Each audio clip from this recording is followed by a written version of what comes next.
காலத்துடன் மண்ணுக்குள் புதையுண்டு செல்லவிருந்த பாரதூரமான பல குற்றங்கள் தொடர்பிலான தகவல்கள் பட்டலாந்த ஆணைக்குழுவின் அறிக்கை மீண்டும் பேசும் பொருளாக மாறியதால் வெளிவர ஆரம்பித்துள்ளன.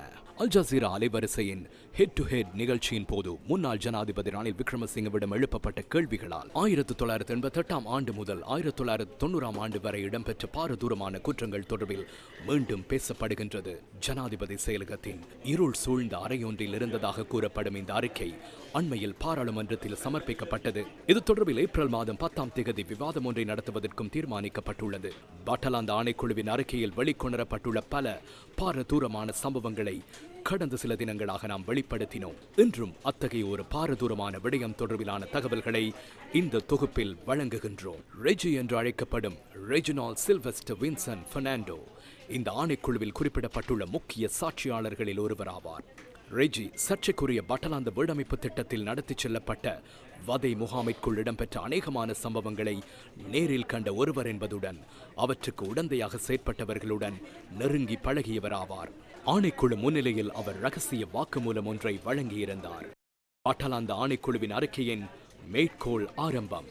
இந்த சாட்சியாளரின் சாட்சியம் பாராளுமன்றத்தில் தற்போதைய எதிர்க்கட்சித் தலைவர் ரணில் விக்ரமசிங்கவின் சட்டப்பூர்வமான உரிமைகள் மற்றும் அரசியல் நிலையில் தாக்கம் செலுத்தும் என்பதை காண முடிந்தது. சில உணர்திறனான விடயங்களும் அவரது வாக்குமூலத்தில் அடங்கியிருந்தன. மேற்கோள் நிறைவு.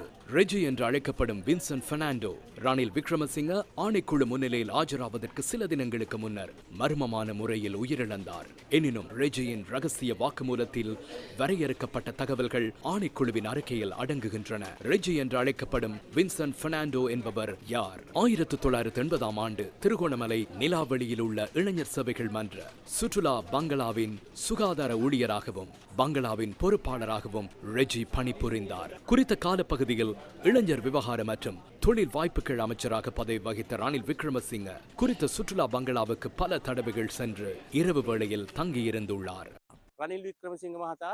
ரணில் விக்ரமசிங்கவும் பணிப்பாளர் நாயகம் சரித்த ரத்வதேவும் வந்திருந்தனர். வந்தபோது உணவு தயாரிக்கப்பட்டது. உணவு தயாரிக்கப்பட்ட போது நானும் உதவினேன். இதன் போது பச்சையாக 2 கரிமிளகாய்களை எடுத்து வருமாறு ரணில் விக்ரமசிங்க கூறினார். நான் அதனை கழுவி ஒரு பீங்கானில் வைத்தேன். இடியப்ப பிரியாணி சமைக்கப்பட்டிருந்தது.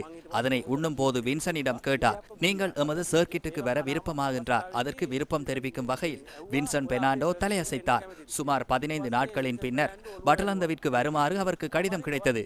அவர் சென்றார்.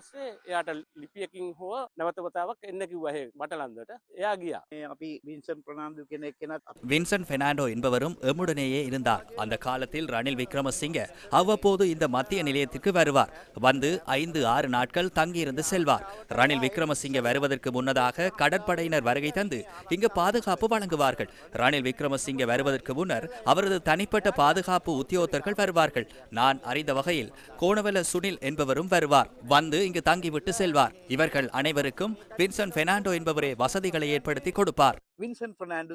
பட்டலாந்த ஆணைக்குழுவின் அறிக்கையில் பகிரங்கப்படுத்தப்பட்டுள்ள ரெஜியின் ரகசிய வாக்குமூலத்தில் மட்டுப்படுத்தப்பட்ட பகுதிக்கு அமைய சந்தேக நபர்களை அழிக்க வேண்டிய தேவையே ரணில் விக்ரமசிங்கவுக்கு இருந்தது என்பதை தாம் உணர்ந்ததாக அவர் கூறியுள்ளார்.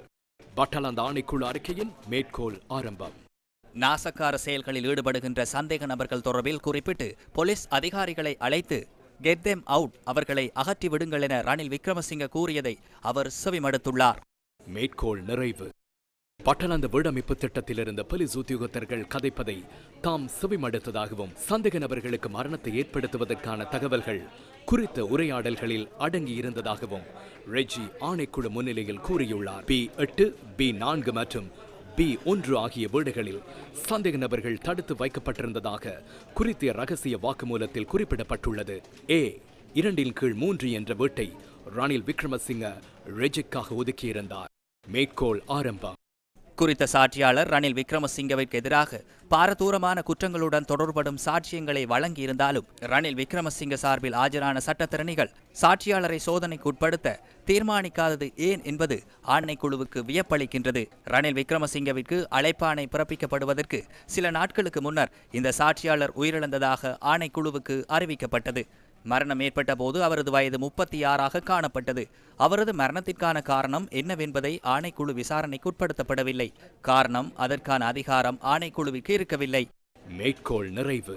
බටලන්ද කොමිසමේ පරීක්ෂකයෝ பட்டலந்த ஆணைக்குழுவின் விசாரணையாளர்கள் வின்சென்ட் பெர்னாண்டோவை சந்தித்த போது அவர் முழு கதையையும் கூறியுள்ளார். அப்போதைய பிரதி போலீஸ் மா அதிபர் புன்யா டி சில்வா அவரிடம் சாட்சியத்தை பதிவு செய்தார். அந்த சாட்சியம் ரகசிய போலீசாரிடம் உள்ளது. அது மாத்திரமல்ல, அவரது முழுமையான சாட்சியம் பட்டலந்த ஆணைக்குழுவில் உள்ளது. இங்கு இடம்பெற்ற அனைத்து குற்றங்களையும் உலகிற்கு கூறினார்.